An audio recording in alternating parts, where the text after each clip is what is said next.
Для узора набираю число петель кратное 4 плюс 1 петля симметрии и 2 кромочных. Для узора я наберу 15 петель.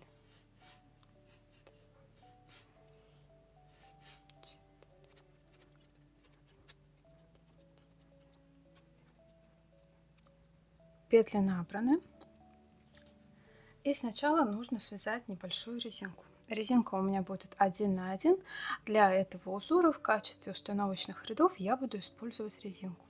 Итак, кромочную снимаю и начинаю резинку с изнаночной петли.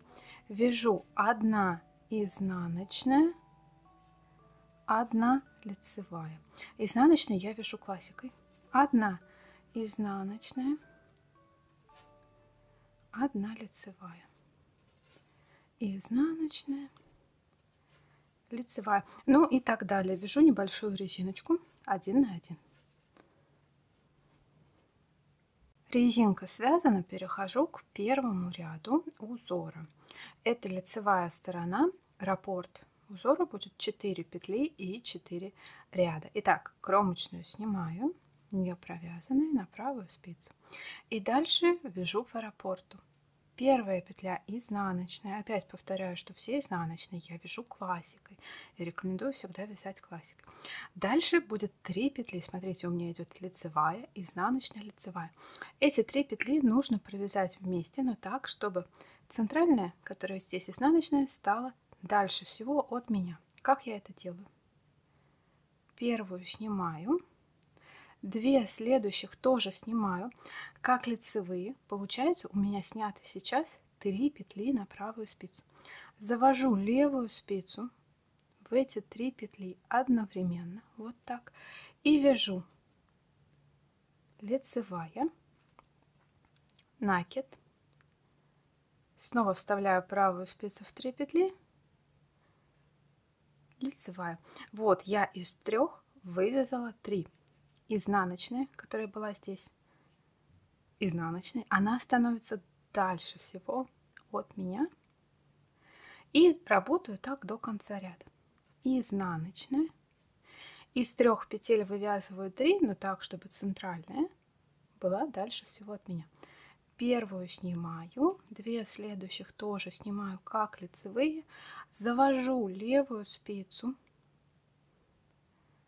в эти 3 петли и вяжу 3 вместе, да. Раз петля, накид и еще одна петля. Вот, из 3 вывязано 3. И опять изнаночная, и опять из 3 вывязываю 3. Снимаю, снимаю, завожу левую спицу в 3 петли, раз, 2, 3. Петля симметрии, ее провязываю просто изнаночной, и кромочную я вяжу всегда лицевой. Это был первый ряд, лицевая сторона. Второй ряд, изнаночная сторона. Здесь все еще проще. Кромочную снимаю, не провязанной, на правую спицу, и вяжу 1 лицевая. Дальше группа из 3 петель. Ее провязываю и изнаночная, лицевая, и изнаночная. То есть в изнаночном ряду я чередую резинку 1 на 1. Начинаю с лицевой петли. Лицевая, изнаночная, лицевая. И опять изнаночная. Изнаночные вяжу классикой. Лицевая. Если вас удивляют классические изнаночные, то я вам рекомендую посмотреть мое короткое видео, где я рассказываю про классические, про бабушкины изнаночные, про восточные. Оно будет внизу, либо вот здесь по подсказке. Там все пояснения. Лицевая и кромочная. Кромочная тоже лицевая. Третий ряд будет идентичен первому. Все нечетные ряды — это лицевые ряды, только он будет вязаться к нему в шахматном порядке. Итак, Первую снимаю, это кромочная, и сначала здесь вот я не могу сделать раппорт, мне не хватает одной петли, поэтому я вяжу петли по рисунку. Что я делаю? Я вяжу изнаночная, дальше лицевая и опять изнаночная.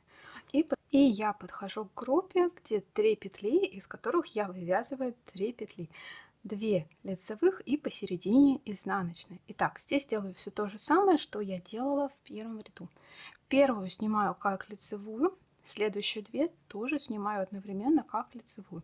Таким образом, петли меняют свой порядок на правой спице, и теперь, когда я их провяжу вместе, центральная из этих петель станет дальше всего от меня. Вставляю спицу в первые 2 петли, левую спицу, и в третью петлю, да, и делаю 1 петля, накид и еще 1 петля. И дальше изнаночная. И снова из 3 вывязываю 3. Первую снимаю, 2 следующих снимаю, вставляю левую спицу в 3 петли и делаю лицевая. Заметьте, как я делаю накид.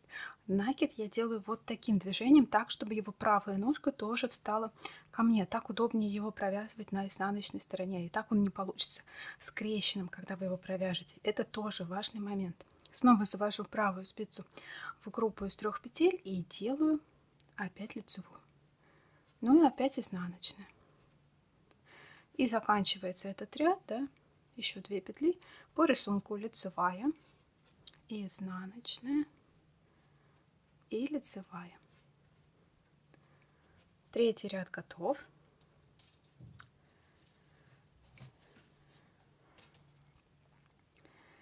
Четвертый ряд, изнаночная сторона, четвертый ряд идентичен второму.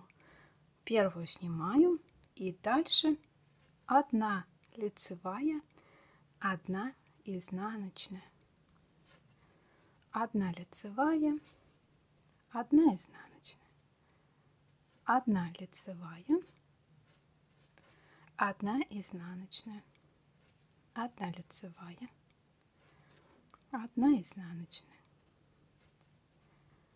лицевая, изнаночная, лицевая, изнаночная, лицевая. Последняя кромочная.